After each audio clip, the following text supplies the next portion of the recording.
ഒരാഴ്ചക്കാലം നടന്ന സംഭവവികാസങ്ങളുമായി വാരാന്ത്യ കാഴ്ച. ഏവർക്കും സ്വാഗതം. 2026 ഇന്ത്യയിലെ 5 സംസ്ഥാനങ്ങളിലെ നിയമസഭാ തെരഞ്ഞെടുപ്പിന്റെ വോട്ടെടുപ്പിന് ശേഷം പുറത്തുവന്ന എക്സിറ്റ് പോൾ ഫലങ്ങളെ പറ്റിയാണ് ഈ ആഴ്ചയിലെ പ്രധാന സംഭവവികാസങ്ങൾ. നിയമസഭാ തെരഞ്ഞെടുപ്പിന്റെ വോട്ടെടുപ്പ് പൂർത്തിയായതോടെ പുറത്തുവന്ന എക്സിറ്റ് പോൾ ഫലങ്ങൾ സംസ്ഥാന രാഷ്ട്രീയത്തിൽ വലിയ ചർച്ചകൾക്കാണ് വഴി തുറന്നിരിക്കുന്നത്. മിക്ക സർവേകളും UDFിനെ ഭരണമാറ്റം പ്രവചിക്കുമ്പോഴും LDF ഒപ്പത്തിനൊപ്പം പോരാട്ടം കാഴ്ചവെക്കുമെന്ന സൂചനകൾ രാഷ്ട്രീയ കേന്ദ്രങ്ങളെ ആകാംക്ഷയുടെ മുനയിൽ നിർത്തുന്നു. കേരളം ആർക്കൊപ്പം? വിവിധ ദേശീയ പ്രാദേശിക ഏജൻസികൾ പുറത്തുവിട്ട കണക്കുകൾ പ്രകാരം UDFിന് നേരിയ മുൻതൂക്കമുണ്ട്. എന്നാൽ ഭരണ തുടർച്ചയെന്ന LDFിന്റെ മോഹങ്ങൾ പൂർണ്ണമായും തള്ളിക്കളയാനാകാത്ത വിധം പലയിടങ്ങളിലും ശക്തമായ മത്സരമാണ് നടന്നത്. ആക്സിസ് മൈ ഇന്ത്യ UDFിനെ 78 മുതൽ 90 വരെ സീറ്റുകൾ പ്രവചിക്കുമ്പോൾ LDFിനെ 49 മുതൽ 62 വരെ സീറ്റുകളാണ് നൽകുന്നത്. അതേസമയം PMark UDFിനെ 71 മുതൽ 79 വരെ സീറ്റുകൾ പ്രവചിക്കുമ്പോൾ LDF 62 മുതൽ 69 വരെ സീറ്റുകളാണ് നൽകുന്നത്. എന്നാൽ ഇരു മുന്നണികളും തമ്മിൽ കടുത്ത പോരാട്ടമാണ് മാട്രിക്സ് പ്രവചിക്കുന്നത്. എക്സിറ്റ് പോൾ ഫലങ്ങൾ പുറത്തു വന്നതോടെ മുന്നണി നേതാക്കൾ തങ്ങളുടെ നിലപാടുകൾ വ്യക്തമാക്കി രംഗത്തെത്തിയിട്ടുണ്ട്. LDFിന് വിജയ സാധ്യത ഉണ്ടെന്നും ഒരു ഉത്കണ്ഠയുമില്ല എന്നും CPM സംസ്ഥാന സെക്രട്ടറി MV ഗോവിന്ദൻ മാധ്യമങ്ങളോട് പ്രതികരിച്ചിരുന്നു. ഞങ്ങളെ സംബന്ധിച്ച് 5 സംസ്ഥാനങ്ങളിൽ നടന്ന തിരഞ്ഞെടുപ്പിനെ സംബന്ധിച്ചുള്ള എക്സിറ്റ് പോളാണ് ഇപ്പോൾ ഇന്ത്യയിലുടനീളം ചില വാർത്താ മാധ്യമങ്ങളുടെ ഭാഗമായിട്ടും ചില പ്രധാനപ്പെട്ട ഈ മേഖലയിൽ പ്രവർത്തിക്കുന്ന തിരഞ്ഞെടുപ്പുമായി ബന്ധപ്പെട്ടിട്ടുള്ള പ്രവാചകന്മാരെന്ന രീതിയിൽ പ്രചരിപ്പിക്കുന്ന ആളുകൾ പറഞ്ഞിട്ടുള്ളത്. ഞങ്ങളെ സംബന്ധിച്ചിടത്തോളം, കേരളത്തെ സംബന്ധിച്ച് ഞങ്ങൾക്ക് യാതൊരു ഉത്കണ്ഠയില്ല. ഇപ്പോൾ വന്ന സർവേ 2 കാര്യം വളരെ വ്യക്തതയോടുകൂടി ജനങ്ങളുടെ മുമ്പിൽ അവതരിപ്പിച്ചിട്ടുണ്ട്. ഒന്ന്, ഗവൺമെൻറ് വിരുദ്ധ വികാരമില്ല. 2, കേരളത്തിലെ മുഖ്യമന്ത്രിയാവാൻ സാധ്യതയുള്ള ഏറ്റവും പ്രമുഖനായ നേതാവ് സഖാവ് പിണറായി വിജയനാണ്. ഈ 2 കാര്യം സർവേയുടെ ഭാഗമായിട്ട് തന്നെ വന്നിട്ടുള്ളതാണ്. ഞങ്ങൾക്ക് 60 മുതൽ 69 വരെയുള്ള സീറ്റാണ് പറഞ്ഞിട്ടുള്ളത്. കേവല ഭൂരിപക്ഷത്തിന് 69 എന്ന് പറയുമ്പോൾ വ്യത്യാസം 2 എണ്ണമാണ്. അപ്പോൾ അവർ തന്നെ പറയുന്നുണ്ട് 5ഓ 8ഓ വ്യത്യാസം വരാൻ സാധ്യതയുണ്ട്. അപ്പോൾ യഥാർത്ഥത്തിൽ ഇടതുപക്ഷ ജനാധിപത്യ മുന്നണിക്ക് നല്ല സാധ്യതയാണ് ഈ സർവേ റിപ്പോർട്ടിൻ്റെ ഭാഗമായിട്ട് അധികാരത്തിൽ വരാൻ ഉള്ള സാധ്യത. അതുകൊണ്ട് ഞങ്ങൾക്ക് യാതൊരു ഉത്കണ്ഠയില്ല. ഞങ്ങൾ ആദ്യമേ പറഞ്ഞതുപോലെ ഇടതുപക്ഷ ജനാധിപത്യ മുന്നണി വീണ്ടും അധികാരത്തിൽ വരുന്ന ഒരു എക്സിറ്റ് പോളിൻ്റെ ഉള്ളിൽ കാണാൻ സാധിക്കുന്ന വസ്തുത അതാണ്. ഞങ്ങൾക്കതിൽ യാതൊരു തരത്തിലുള്ള സംശയമില്ല. ഇടതുപക്ഷ ജനാധിപത്യ മുന്നണിക്ക് വീണ്ടും അധികാരത്തിൽ വരാൻ കഴിയും. കേരളത്തിൽ ഗവൺമെൻറ് വിരുദ്ധ വികാരമില്ല. മുഖ്യമന്ത്രി എന്ന രീതിയിൽ ഏറ്റവും പ്രധാനപ്പെട്ട നേതാവ് സഖാവ് പിണറായി വിജയനാണ് എന്ന് ആ സർവേ തന്നെ പറയുന്നു. പിന്നെ അസംഭാവ്യങ്ങളായ ഒരുപാട് കാര്യങ്ങളാണ്. ഞാനതിൻ്റെ ഉള്ളടക്കത്തിലേക്കൊന്നും കടക്കാൻ ഉദ്ദേശിക്കുന്നില്ല. 14 സീറ്റ് വരെ BJPക്ക് ലഭിക്കുമെന്ന് പറയുന്നതാണ് ചില സർവേ. എന്ത് യാഥാർത്ഥ്യത്തെ അടിസ്ഥാനപ്പെടുത്തിയിട്ടുള്ള സർവേയാണ്? ഒരു സീറ്റും BJPക്ക് ഇപ്രാവശ്യം ലഭിക്കാൻ പോകുന്നില്ല. എല്ലാവരും, നിയമം ഉൾപ്പെടെ ഒരു സീറ്റ് ഈ കേരളത്തിൽ BJPക്ക് ലഭിക്കാൻ പോകുന്നതല്ല കേരളത്തിൻ്റെ വസ്തുനിഷ്ഠ യാഥാർത്ഥ്യം. അതുകൊണ്ട് അതൊക്കെ കണക്ക് കൂട്ടിയിട്ടാണ് ഇപ്പോൾ ഈ പറയുന്ന പോലെ 7 സീറ്റ് 14 സീറ്റൊക്കെ BJPക്ക് ലഭിക്കുമെന്നാണ് ചിലർ പറയുന്നത്. പിന്നെ ആത്മനിഷ്ഠ ഘടകം ചില പത്രങ്ങൾക്ക് അതിൻ്റെ ഭാഗമായിട്ടുണ്ട്. UDFിനെ ജയിപ്പിച്ചേ അടങ്ങൂ എന്ന് തീരുമാനിച്ചവർ സർവേ നടത്തിയാൽ ആ ആത്മനിഷ്ഠ ഘടകം കൂടി ചേർന്നാൽ അവർ ജയിക്കുമെന്ന് പ്രഖ്യാപിക്കാത്തേ മാത്രമേ ഉള്ളൂ. ഞങ്ങളുടെ ആത്മനിഷ്ഠ ഘടകം പ്രഖ്യാപിക്കാൻ ഒരു പത്രവും വാർത്തയും ഒന്നുമില്ല, കേരളത്തിലുമില്ല, ഇന്ത്യയിലുമില്ല. അതുകൊണ്ട് ഞങ്ങളെ സംബന്ധിച്ചിടത്തോളം ഞങ്ങൾക്ക് യാതൊരു സംശയമില്ല. ഇടതുപക്ഷ ജനാധിപത്യ മുന്നണിയെ അധികാരത്തിൽ കൊണ്ടുവരുമെന്നുള്ള പരസ്യ പ്രഖ്യാപനത്തിൻ്റെ ഉള്ളറകളാണ് യഥാർത്ഥത്തിൽ സർവേ സൂക്ഷ്മമായി പരിശോധിച്ചാൽ കാണാൻ സാധിക്കുക എന്നുള്ളതാണ് ഞങ്ങൾക്കത് സംബന്ധിച്ച് ചൂണ്ടിക്കാണിക്കാനുള്ളത്. യാതൊരു തരത്തിലുള്ള പ്രശ്നവും ഞങ്ങളെ സംബന്ധിച്ചില്ല. അത് ഞാൻ പറഞ്ഞു, ആത്മനിഷ്ഠ ഘടകത്തിൻ്റെ ഭാഗമായിട്ട് വരാൻ സാധ്യതയുള്ള ചില പത്രങ്ങൾ പ്രസിദ്ധീകരിക്കുന്നതാണ്. അത്രയും കാണ്ടിയുള്ളൂ.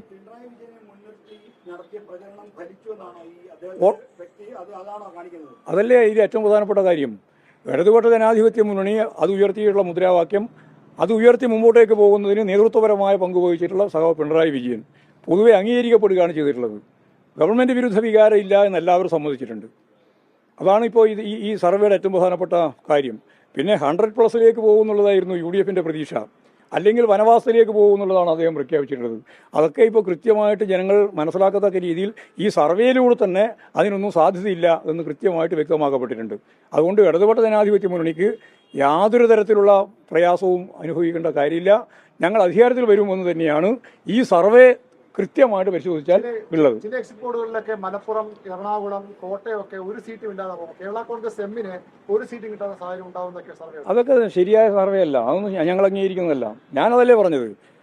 അതൊക്കെ കൂട്ടിയിട്ടാണല്ലോ ഇപ്പോൾ നമ്പർ 60, 69 ഇതെല്ലാം ഒഴിവാക്കിയിട്ടാണല്ലോ. എന്നാൽ ഇതൊക്കെ ഒഴിവാക്കിയ ഒരുപടി സീറ്റ് ഞങ്ങൾ ജയിക്കുന്നതാണ്, ഉറപ്പായിട്ടും ജയിക്കുന്ന സീറ്റുകളാണ്. ഞങ്ങൾക്ക് ഞങ്ങളുടെ ജനങ്ങളിലാണ് വിശ്വാസം. ഞങ്ങൾ ഒരു റിപ്പോർട്ടിനെയല്ല വിശ്വസിക്കുന്നത്, കൃത്യമായിട്ട് ജനങ്ങളെയാണ് വിശ്വസിക്കുന്നത്. ജനങ്ങൾ കൃത്യമായിട്ട് ഇടതുപക്ഷ ജനാധിപത്യ മുന്നണിക്ക് അനുകൂലമായിട്ട് വിധി എഴുതി കഴിഞ്ഞിട്ടുണ്ട്. ഇനി 4-ാം തീയതി ആകുമ്പോൾ അത് അത്രത്തോളമാണ് എന്ന് വസ്തുനിഷ്ഠ യാഥാർത്ഥ്യം കൃത്യമായിട്ട് നമ്മുടെ മനസ്സിനെ ബോധ്യപ്പെടുത്തും. അത്രയേ ഉള്ളൂ കാര്യം.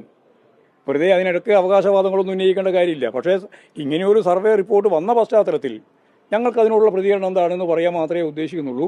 ആ റിപ്പോർട്ട് ഞങ്ങൾക്ക് അനുകൂലമായ റിപ്പോർട്ടാണെന്നാണ് എൻ്റെ ഒരു തോന്നൽ. കാരണം അവർ തന്നെ പറഞ്ഞത് 69 കഴിച്ചാൽ പിന്നെ 70-ലേക്ക് 1, പിന്നെ ഭൂരിപക്ഷത്തിന് 1, 2 സീറ്റിൻ്റെ വ്യത്യാസമാണ് ഞങ്ങളെ സംബന്ധിച്ച് തന്നെ പറഞ്ഞത്. ഞങ്ങൾക്ക് ഭൂരിപക്ഷം ഉണ്ടാവില്ല എന്ന് പറഞ്ഞവർ തന്നെ പറഞ്ഞത് ഞങ്ങൾക്ക് 2 വോട്ടിൻ്റെ അല്ലെങ്കിൽ 2 സീറ്റിൻ്റെ വ്യത്യാസത്തെ സംബന്ധിച്ചാണ്. ഒരു 5-ഓ 8-ഓ സീറ്റ് മാറുന്നൊരവസ്ഥ വന്നാൽ ഒരു സംശയവും വേണ്ട, കേരളത്തിൽ ഇടതുപക്ഷ ജനാധിപത്യ മുന്നണി വൻ ഭൂരിപക്ഷത്തോടുകൂടി തന്നെ അധികാരത്തിൽ വരും. അപ്പോൾ തന്നെ ഈ എക്സിറ്റ് പോൾ തള്ളേണ്ട കാര്യം ഞാൻ തള്ളിയതുകൊണ്ടോ തള്ളാതിരുന്നുകൊണ്ടോ എക്സിറ്റ് പോൾ ഇല്ലാണ്ടിരിക്കുമോ? അതുള്ള വസ്തുതയാണല്ലോ അവർ പറഞ്ഞിട്ടുള്ളത്. ആ പറഞ്ഞതെ അടിസ്ഥാനപ്പെടുത്തിയിട്ട് ഞങ്ങൾക്ക് ഒറ്റ കാര്യം മാത്രമേ പറയാനുള്ളൂ.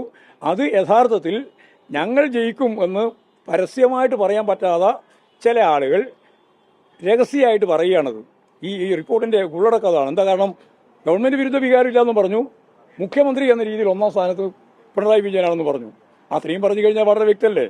CPM സംസ്ഥാന സെക്രട്ടറി MV ഗോവിന്ദന് പിന്നാലെ LDFിനെ വിജയസാധ്യത പ്രഖ്യാപിച്ച് LDF കൺവീനർ TP രാമകൃഷ്ണൻ രംഗത്ത് വന്നു.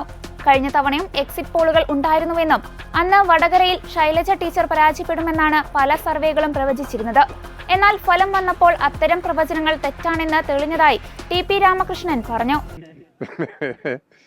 ഈ എക്സിറ്റ് പോള് കഴിഞ്ഞ തെരഞ്ഞെടുപ്പിലുണ്ടായിരുന്നല്ലോ. അപ്പോൾ ആ കഴിഞ്ഞ തെരഞ്ഞെടുപ്പിൽ ശൈലജ ടീച്ചർ അവർ കേരളത്തിലെ ഏറ്റവും കൂടുതൽ ഭൂരിപക്ഷത്തിന് ജയിച്ച ഒരാളാണ്. ശൈലജ ടീച്ചറുടെ വിജയം പ്രവചിക്കാൻ കഴിയുന്നതാണ്, പ്രവചനാതീതമാണ് എന്ന നിലയിൽ തോൽക്കും എന്നുള്ളൊരാശയമാണ് എക്സിറ്റ് പോളിൻ്റെ ഭാഗമായിട്ട് ഉയർന്നു വന്നത്. ഇടുക്കിയിൽ MM മണി തോൽക്കുമെന്നാണ് പ്രഖ്യാപിച്ചത്.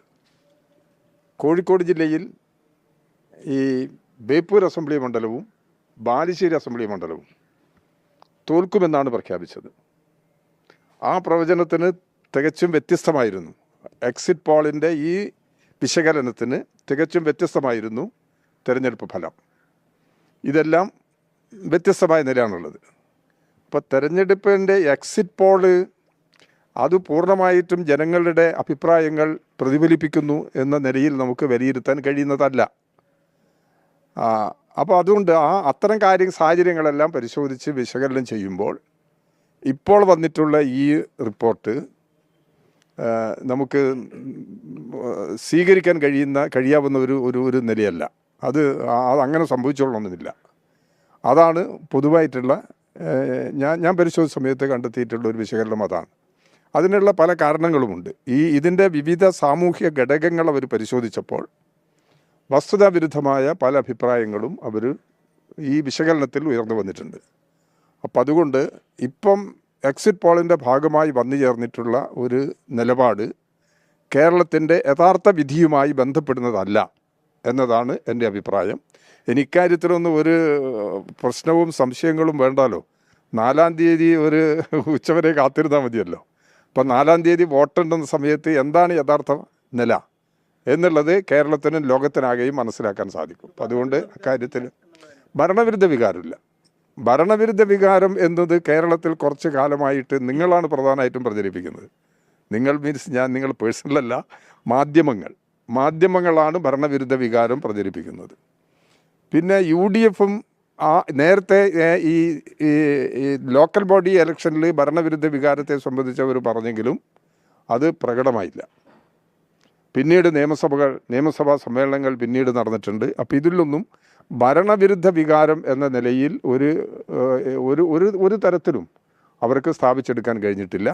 ഭരണവിരുദ്ധ വികാരം എന്നുള്ളതില്ല. ഭരണവിരുദ്ധ വികാരമാണെങ്കിൽ മുഖ്യമന്ത്രിക്കാണല്ലോ ഏറ്റവും കൂടുതൽ അംഗീകാരം കിട്ടിയിരിക്കുന്നത്. ഈ പോളിൽ, ഈ എക്സിറ്റ് പോളിൽ ഏറ്റവും കൂടുതൽ അംഗീകാരം കിട്ടിയിരിക്കുന്നത് കേരളത്തിൻ്റെ ഇന്നത്തെ മുഖ്യമന്ത്രി പിണറായി വിജയനാണ്. ഇനി മുഖ്യമന്ത്രി ആകാൻ ആഗ്രഹിക്കുന്ന ആളുകളുടെ പേരൊക്കെ അതിനകത്തുണ്ട്. പക്ഷേ അവർക്കെല്ലാം ലഭിച്ച അംഗീകാരത്തേക്കാൾ കൂടുതൽ അംഗീകാരം ലഭിച്ചിട്ടുള്ളത് ഇതാണ്. അപ്പോൾ അതുകൊണ്ട് ഭരണവിരുദ്ധ വികാരം ഒരു തരത്തിലും പ്രകടമല്ല എന്നതാണ് യാഥാർത്ഥ്യം. അത് ആ യാഥാർത്ഥ്യം മനസ്സിലാക്കി പോകാൻ സാധിക്കണം. ഈ ഭരണവിരുദ്ധ വികാരം ഇല്ലാത്തത് കൊണ്ട് തന്നെ അല്ല, അത് ഞാനിപ്പോൾ പറയുന്നില്ല. ഞാൻ ജനങ്ങളുടെ വിധിയെ മാനിക്കുന്ന ഒരാളാണ്. ഇടതുപക്ഷ ജനാധിപത്യ മുന്നണിയും ഭരണ തുടർച്ച ലഭിക്കും എന്ന് തന്നെയാണ് ഞാൻ ഇപ്പോഴും പറയുന്നത്. അത് ഇത്ര സീറ്റ് അല്ലെങ്കിൽ ഇന്ന മണ്ഡലങ്ങൾ, അത് അങ്ങനെ ഇപ്പോൾ ഒരു വിശകലനം നടത്തി പറയുന്നത് ശരിയല്ല. ഒരു ജനറലായിട്ടൊക്കെ വേണമെങ്കിൽ പറയാം. അപ്പം അതുകൊണ്ട് ഇപ്പോൾ LDFന് എത്ര സീറ്റ് കിട്ടും എന്നുള്ളത് ഞാനിപ്പോൾ പ്രവചിക്കാൻ തയ്യാറാകുന്നില്ല. നേരത്തെ തന്നെ ചില വിശകലനങ്ങൾ വന്നിട്ടുണ്ട്. അപ്പോൾ അതുകൊണ്ട് ഇടതുപക്ഷ ജനാധിപത്യ മുന്നണിക്ക് നല്ല നിലയിൽ മുന്നേറാൻ കഴിയുമെന്ന് തന്നെയാണ് ഞാനിപ്പോഴും പ്രതീക്ഷിക്കുന്നത്. അല്ല, കണക്ക് അത് പാർട്ടിക്കകത്തുള്ളതല്ലേ. ആ പരിശോധന പാർട്ടിക്കകത്ത് മാത്രമാണ്, അത് പുറത്ത് പറയുന്ന പരിശോധനയല്ല. ആ പരിശോധനയൊക്കെ ഞങ്ങൾ മനസ്സിലുണ്ട്, നിങ്ങൾ കൂട്ടിക്കൂടി. അപ്പം അതുകൊണ്ട് പക്ഷെ അതങ്ങനെ നമുക്ക് പറയാൻ പറ്റുന്നതല്ല. അപ്പം അതുകൊണ്ട് ഇത്ര സീറ്റ് എന്ന് പറയുന്നത് ഒരിക്കലും CPMൻ്റെ സംസ്ഥാന സെക്രട്ടറി ഗോവിന്ദ മാഷ് പറഞ്ഞത് 90 സീറ്റിലധികം കിട്ടും. അത് അദ്ദേഹത്തിൻ്റെ ഒരു വിശകലനമാണ്. അത് അങ്ങനെ പറഞ്ഞു. പക്ഷേ ഇടതുപക്ഷ ജനാധിപത്യ മുന്നണി ഇത്ര സീറ്റ് കിട്ടും എന്നുള്ളൊരു വിശകലനത്തിലേക്ക് എത്തിയിട്ടില്ല. അങ്ങനെ പറഞ്ഞില്ല.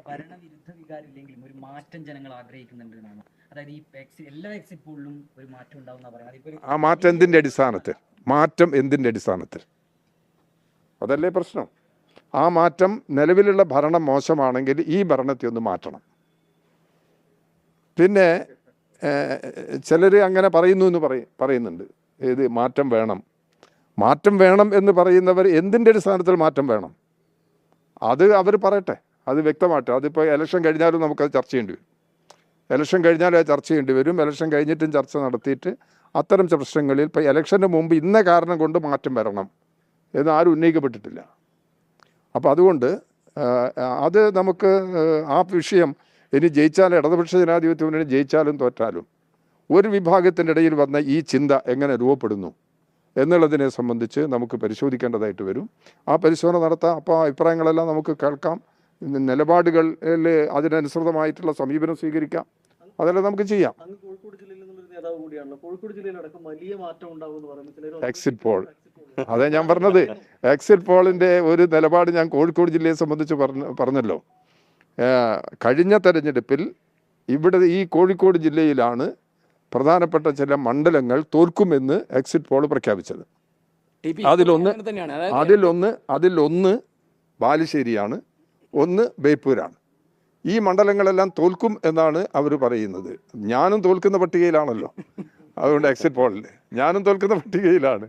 അതുകൊണ്ട് അതൊന്നും എനിക്ക് പ്രശ്നമല്ല. അപ്പോൾ ഇതെല്ലാം വെച്ച് പരിശോധിക്കുന്ന സമയത്ത് അവരെ ഈ കാൽക്കുലേഷനെല്ലാം മാറ്റം വരും എന്നാണ് ഞങ്ങളെ ഒരഭിപ്രായം. ഈ എക്സിറ്റ് പോള് 100% തെറ്റ് എന്നുള്ളതല്ല ഞാൻ പറയുന്നത്. അതിൻ്റെ ചില വശങ്ങളുണ്ടാവും, നമുക്ക് അംഗീകരിക്കാൻ പറ്റാവുന്ന ചില വശങ്ങളുണ്ടാവും. എന്നാൽ അതിനനുസൃതമായിട്ടാണ് തെരഞ്ഞെടുപ്പ് ഫലം വരാൻ പോകുന്നത് എന്ന നില നമുക്ക് കണക്കാക്കാൻ പറ്റും. ഒറ്റ ചോദ്യം, അതായത് 9 മുതൽ 12, 11 വരെ സീറ്റുകൾ നേടിയാലാണ്, അതായത് കോഴിക്കോട് ജില്ലയിലെ മാത്രം ഒരു കണക്ക് പരിശോധിച്ചാൽ 9 മുതൽ 11 സീറ്റുകൾ വരെ UDF നേടിയാൽ 82 മുതൽ 94 വരെയുള്ള സീറ്റുകൾ സംസ്ഥാന തലത്തിൽ UDF നേടുമെന്നാണ് പറയുന്നത്. തന്നെ ഒരു വൈരുദ്ധ്യം ഉണ്ട്. അല്ല, അതിൽ പ്രതീക്ഷിക്കണ്ട. അതിൻ്റെ വല്ലാതെ നമ്മൾ അതിൽ അത്ര വലിയ ആഴത്തിലേക്ക് പോകേണ്ടതില്ല എന്നാണ് എനിക്ക് തോന്നുന്നത്. അതെന്തായാലും സംഭവിക്കാൻ പോകുന്നില്ല. UDF നേതാക്കൾ വലിയ ആത്മവിശ്വാസത്തിലാണ്. അവർ പറയുന്നത് എക്സിറ്റ് പോളിന് അപ്പുറത്തുള്ള വിജയം നേടുന്നതാണ്. ആയിക്കോട്ടെ, അത് നമുക്ക് അതാ ഞാൻ പറഞ്ഞത്. അത് 4-ാം തീയതിക്ക് ശേഷം, ഇനി അതാണ് ജനവിധിയെങ്കിൽ നമുക്ക് എല്ലാവരും കൂടി അത് അംഗീകരിക്കാമല്ലോ. അതിലൊന്നും നമുക്കൊരു പ്രയാസമൊന്നുമില്ല. അതാണ് ജനവിധിയെങ്കിൽ അതെല്ലാവരും കൂടി അംഗീകരിക്കല്ലാതെ നമുക്ക് ജനവിധിയെ മാനിക്കാതിരിക്കാൻ പറ്റുമോ? ജനവിധിയെ മാനിക്കാൻ നമുക്ക് സാധിക്കും. അത് 4-ാം തീയതി പറയാൻ പറ്റുള്ളൂ. അതേസമയം കേരളത്തിലെ എക്സിറ്റ് പോൾ ഫലങ്ങൾ ഐക്യജനാധിപത്യ മുന്നണിക്ക് അനുകൂലമാണെന്നും വമ്പിച്ച വിജയത്തോടെ UDF അധികാരത്തിലെത്തുമെന്നാണ് പുതിയ വിലയിരുത്തലുകൾ. സംസ്ഥാന സർക്കാരിന്റെ ജനവിരുദ്ധ നയങ്ങൾക്കും ഭരണപരാജയങ്ങൾക്കുമുള്ള മറുപടിയാണ് ഈ തെരഞ്ഞെടുപ്പ് ഫലങ്ങളിലൂടെ പ്രതിഫലിക്കുന്നത് എന്ന് തിരുവഞ്ചൂർ രാധാകൃഷ്ണൻ പറഞ്ഞു. കാരണം എക്സിറ്റ് പോൾ കൊണ്ട് മാത്രം നിൽക്കാൻ പറ്റുമോ, അതിനപ്പുറത്ത് പോകാൻ കഴിയില്ലേ എന്നൊരു ചോദ്യം കൂടിയുണ്ട്. പക്ഷേ എന്നാലും വന്നൊരു നിഗമനത്തിൻ്റെ അടിസ്ഥാനത്തിൽ ഇപ്പോൾ നമ്മൾ അഭിപ്രായം പറയുന്നു എന്ന് മാത്രമേ ഉള്ളൂ. ഏതായാലും വമ്പിച്ച വിജയത്തിലേക്കാണ് UDF പോകുന്നത് എന്നുള്ളത് ഈ ട്രെൻഡ് കാണുമ്പോൾ നമുക്ക് മനസ്സിലാകുന്ന ആൾ. കണക്കിലേക്കാണോ ഈ എക്സിറ്റ് പോൾ ചൂണ്ടിക്കാണിക്കുന്നത്? സ്വാഭാവികമായിട്ടും. കാരണം ഒരു ചാനൽ മാത്രമല്ലല്ലോ ഈ സർവേ നടത്തിയത്. കേരളത്തിൽ നടത്തിയ മുഴുവൻ സർവേകളും, ഈ ഇലക്ഷനെ സംബന്ധിച്ച് നടത്തിയിട്ടുള്ള മുഴുവൻ സർവേകളും ഒരുപോലെ അംഗീകരിക്കുന്ന ഒരു കാര്യമില്ലേ UDF അധികാരത്തിലേക്കാണ് എന്ന്. അപ്പോൾ അതിൻ്റെ അർത്ഥം ഈ എക്സിറ്റ് പോളിനകത്ത് യാഥാർത്ഥ്യങ്ങൾ പൂർണ്ണമായിട്ടുണ്ട്, ഇതിനേക്കാൾ അപ്പുറത്തേക്കുണ്ടോ എന്നുള്ളതാണ് ഞങ്ങൾ പരിശോധിക്കുന്നത്. പ്രധാനപ്പെട്ട കാര്യങ്ങൾ യഥാർത്ഥത്തിൽ ഈ ഗവൺമെൻറ് ജനവിരുദ്ധ പ്രവർത്തനം തന്നെയാണ്. ഈ ഗവൺമെൻറ് ഒരു സ്വപ്ന ലോകത്തായിരുന്നു. നാട്ടിലെന്താ നടക്കുന്നതെന്നതിനെക്കുറിച്ച് അവർ നോക്കിയിട്ടേയില്ല.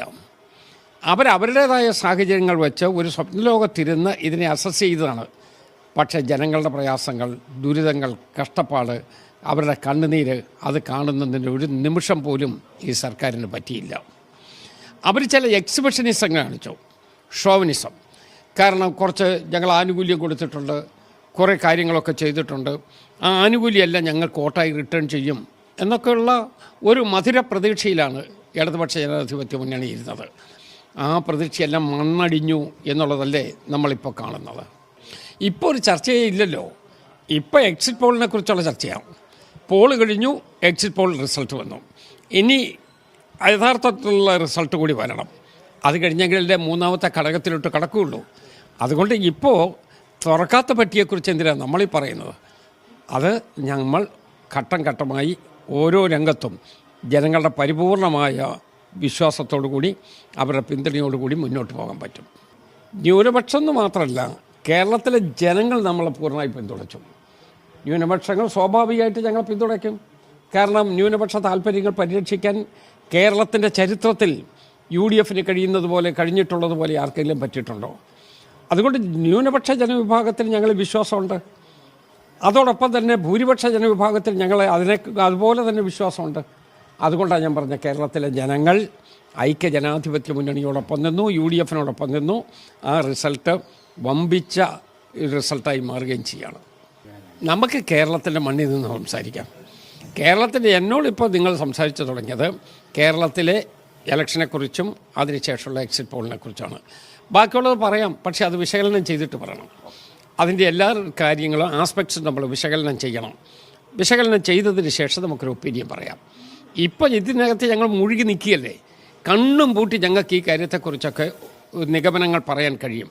കാരണം ഞങ്ങൾ അതിനകത്ത് പരിപൂർണമായി മുഴുകി നിൽക്കുകയാണ്. മറ്റത് ഞങ്ങൾ പഠിച്ചതിന് ശേഷം പറയും. അതൊക്കെ ഇപ്പോഴല്ലല്ലോ പറയുന്നത്. ഇപ്പം അതിൻ്റെ ഒരു സന്ദർഭത്തിലോട്ട് എത്തിയിട്ടില്ലല്ലോ. നമുക്കിപ്പോൾ വേണ്ടത് എന്താ? ഈ ഗവൺമെൻറ് നമ്മളുടെ കാണിച്ച ദ്രോഹ പ്രവർത്തനത്തിന് ജനങ്ങൾ പ്രതികാരം കൊടുത്തു. ആ മധുര പ്രതികാരത്തിൽ നമുക്കെല്ലാവർക്കും കൂടി ആഹ്ലാദിക്കാം. അതിൽ നിങ്ങളും ചേരണം. എന്നാൽ എക്സിറ്റ് പോൾ അല്ല, ജനവിധിയാണ് പ്രധാനമെന്ന് പറഞ്ഞുകൊണ്ട് VN വാസവൻ രംഗത്ത് വന്നിരിക്കുകയാണ്. പ്രവചനങ്ങൾ പലപ്പോഴും പാളിയിട്ടുണ്ടെന്നും അദ്ദേഹം കൂട്ടിച്ചേർത്തു. അദ്ദേഹം 30,000-ൽ പര വോട്ടിനാണ് ഉടുമ്പൻചോലയിൽ ജയിച്ചത്. അപ്പോൾ ആ എക്സിറ്റ് പോളും ആ റിസൾട്ടും തമ്മിൽ ഏതെങ്കിലും അടുത്ത ബന്ധം പോലും ഉണ്ടോ? കായംകുളത്ത് പ്രതിഭ പരാജയപ്പെടുമെന്നായിരുന്നു എക്സിറ്റ് പോൾ പറഞ്ഞത്. നല്ല ഭൂരിപക്ഷത്തിലല്ലേ അവിടെ ജയിച്ചത്. ഇങ്ങനെ കേരളത്തിൽ നിരവധി മണ്ഡലങ്ങൾ LDF പരാജയപ്പെടുമെന്ന് പറഞ്ഞിരുന്നത് വിജയം കണ്ടു എന്ന് മാത്രമല്ല, കേരളത്തിൽ LDF അധികാരത്തിൽ വന്നാൽ 75 or 78 ഒക്കെ വരെ മാത്രമേ വരുമെന്ന് പറഞ്ഞ സ്ഥാനത്ത് 99 സീറ്റുകൾ നേടിയാണ് കഴിഞ്ഞ പ്രാവശ്യം എക്സിറ്റ് പോളിൻ്റെ എല്ലാ വിധിയേക്കാളും മറികടന്ന് നല്ല മജോറിറ്റിയിൽ LDF അധികാരത്തിൽ വന്നു. ഒരു എക്സിറ്റ് പോളിനും അത്രയും ഭൂരിപക്ഷം കിട്ടുമെന്ന് പറയാൻ കഴിഞ്ഞിരുന്നില്ല, നിങ്ങൾ ഓർക്കും. അതുകൊണ്ടാണ് കൃത്യമായി കഴിഞ്ഞ പ്രാവശ്യത്തെ ഓർക്കം നല്ലതാണെന്ന് പറഞ്ഞു. അപ്പോൾ എക്സിറ്റ് പോളെല്ലാം ശരിയായിക്കൊള്ളണമെന്നില്ല. ചില ഘട്ടങ്ങളിൽ ചിലത് ശരിയായി വന്നിട്ടുണ്ടാവാം. പക്ഷേ കേരളത്തെ സംബന്ധിച്ചുള്ള മുൻ അനുഭവങ്ങൾ വെച്ചും ഇതുവരെയുള്ള നമ്മുടെ ഈ രംഗത്ത് നമ്മൾ മനസ്സിലാക്കിയ ഉള്ളടക്കങ്ങൾ വെച്ചും എക്സിറ്റ് പോളിനേക്കാൾ വ്യത്യസ്തമായിരിക്കും കേരളത്തിലെ 4-ാം തീയതി വരാൻ പോകുന്ന റിസൾട്ട് എന്ന കാര്യത്തിൽ ഒരു സംശയവും വേണ്ട. ഇടതുപക്ഷ ജനാധിപത്യ മുന്നണിക്ക് മജോറിറ്റി കിട്ടുന്ന രൂപത്തിലേക്കായിരിക്കും കേരളം വിധി എഴുതാൻ പോകുന്നത്. എക്സിറ്റ് പോൾ അല്ല വലുത്, ജനവിധിയാണ് വലുത്. ആ ജനഹിതം എടുക്കുമ്പോൾ ജനഹിതം LDFന് അനുകൂലമായിരുന്നു. ഒരു ഭരണവിരുദ്ധ വികാരം കേരളത്തിലെങ്ങും എവിടെയും കാണാൻ കഴിഞ്ഞിരുന്നില്ല. പൊതുവിൽ ജനകീയ പ്രശ്നങ്ങളൊക്കെ പരിഹരിക്കാനും വികസനക്ഷേമ പ്രവർത്തനങ്ങളിൽ സമാനതകളില്ലാത്ത പ്രവർത്തനങ്ങൾ ഏറ്റെടുക്കാനും കഴിഞ്ഞ ഒരു ഗവൺമെൻറ്റാണ് രണ്ടാം പിണറായി സർക്കാർ. അത് നന്നായി അനുഭവിച്ച് ആസ്വദിച്ചറിഞ്ഞിട്ടുള്ള ഒരു ജനതയാണ് കേരളത്തിലുള്ളത്. അതുകൊണ്ട് തന്നെ അവരുടെ പ്രതികരണങ്ങൾ ആ രൂപത്തിൽ തന്നെ ആയിരിക്കുമെന്നുള്ളത് നമുക്ക് വെട്ടിപ്പൊട്ടിക്കുമ്പോൾ അറിയാം. ഇപ്പോൾ ഏതായിരുന്നാലും നമുക്ക് കണ്ടിടത്തോളം ഈ റിസൾട്ടിനകത്ത് വന്ന എക്സിറ്റ് പോളിലും ഒരു തരംഗമുള്ളതായി എവിടെയും പറയുന്നില്ല. അപ്പോൾ സ്വാഭാവികമായി ഒരു തരംഗത്തിൻ്റെ ഉള്ളടക്കം ഉണ്ടെങ്കിൽ മാത്രമേ ആ രൂപത്തിലേക്ക് മാറി പറഞ്ഞു എന്ന് നമുക്ക് പറയാൻ കഴിയൂ. അത്തരം ഒരു സ്ഥിതി ഇല്ലെങ്കിൽ 98 MLA-മാരുണ്ടായിരുന്ന LDFനെ സംബന്ധിച്ചോളം അതിൽ ഏതാനും ചില മണ്ഡലങ്ങളിലൊക്കെ ചില കുറവുകളൊക്കെ ഉണ്ടെങ്കിൽ പോലും ഭൂരിപക്ഷ MLA-മാരും മണ്ഡലം നന്നായി പരിഗണിച്ചവരും പരിരക്ഷിച്ചവരും നന്നായി മണ്ഡലത്തിൻ്റെ വികസന ക്ഷേമ പ്രവർത്തനങ്ങളിൽ ജനകീയ പ്രശ്നങ്ങളിൽ ഇടപെട്ടവരാണ്. അവരെല്ലാം ഒരുപോലെ ജനങ്ങൾ തൂത്തുമാറ്റും എന്നൊരു ധാരണ ആർക്കും വേണ്ട. നല്ല നിലയിൽ ഈ കാര്യത്തിൽ നല്ല പ്രവർത്തനങ്ങൾ കാഴ്ചവെച്ചവരാണ് പൊതുവിൽ ഇടതുപക്ഷ മുന്നണിയുടെ MLA-മാരെല്ലാം. അതൊക്കെ കൊണ്ട് തന്നെ ഈ രംഗത്ത് നമുക്ക് ഇപ്പം വന്നിട്ടുള്ള എക്സിറ്റ് പോളിൻ്റെ ഉള്ളടക്കം ഒരു തരംഗത്തിൻ്റെ ഉള്ളടക്കത്തിൻ്റെ സൂചന പോലും എങ്ങും എവിടെയില്ല. അതുകൊണ്ട് തന്നെ നമ്മൾ തിരിച്ച് കഴിഞ്ഞ പ്രാവശ്യത്തെ അനുഭവങ്ങളെല്ലാം വെച്ചുകൊണ്ട് തന്നെ പരിശോധിക്കുമ്പോൾ എക്സിറ്റ് പോളിൽ നിന്ന് വ്യത്യസ്തമായി കേരളത്തിലെ ഈ റിസൾട്ട് വരാൻ പോകുന്നു എന്നതാണ് ഈ സന്ദർഭത്തിൽ നമുക്ക് പറയാനുള്ളത്. അതിപ്പോൾ അവർ അതിനു മുമ്പ് തന്നെ എത്രയോ പോളിംഗ് ആരംഭിക്കുന്നതിന് മുമ്പേ അവർ ആവേശത്തിലാണ്.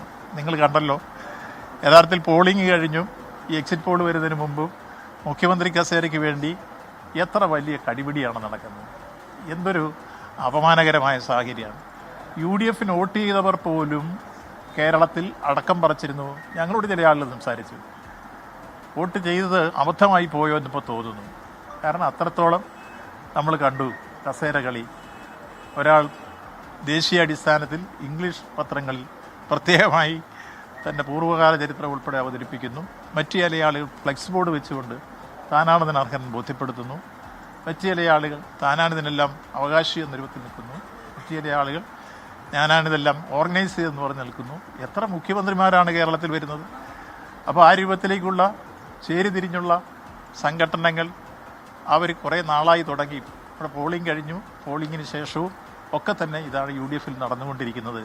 അതുകൊണ്ട് അവർ പ്രകടിപ്പിക്കുന്ന ആവേശത്തിന് അവർക്ക് സ്വപ്നം കാണാനുള്ള അവകാശമുണ്ട്. അവർക്ക് സ്വപ്നം കാണുമ്പോൾ അവർ ചക്രവർത്തിയാകുന്നതിനെ കാണുന്നതാണ് നല്ലത്. മറിച്ച് മറ്റേതെങ്കിലും രാഷ്ട്രീയമായിട്ട് കാണേണ്ട കാര്യമില്ല എന്ന് തന്നെയാണ് നമുക്ക് മനസ്സിലാക്കാൻ കഴിയുന്നത്. അതുകൊണ്ട് സ്വപ്നം കാണാൻ 4-ാം തീയതി വരെ എല്ലാവർക്കും അവകാശമുണ്ട്. അവരത് കണ്ടോട്ടെ.